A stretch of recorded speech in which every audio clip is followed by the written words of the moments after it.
कपिल चव्हाण. कपिल चव्हाण. तुमचं नाव सांगा. हा? आधार चव्हाण. आधार चव्हाण. ही चव्हाण कंपनी आपल्या दावणीवर आलेली आहे. निंगोण्याचे आमच्या दादांचे गावचे लाडके आमदार आमचे दादा मंगेश दादा यांच्या गावाचे यांना वापस नाही पाठवणार आणि कोणालाच वापस पाठवणार नाही. देणार आहे. पाठवतच नाही ना हो. पाठवत बरं दादा 55,000.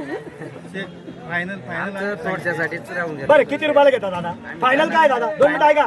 मी कोणालाच वापस पाठवत नाही. दादा या 22 भावना 22.5 भावनावाले चालू काम ना पहिले भेटणार असतील का? आई फक्त 2 मिनिट आहे का? मला नावावर आल्यावर वापस नाही. फक्त व्यवस्थित बोला. देणार आहे. बरोबर शब्द आहे. बरोबर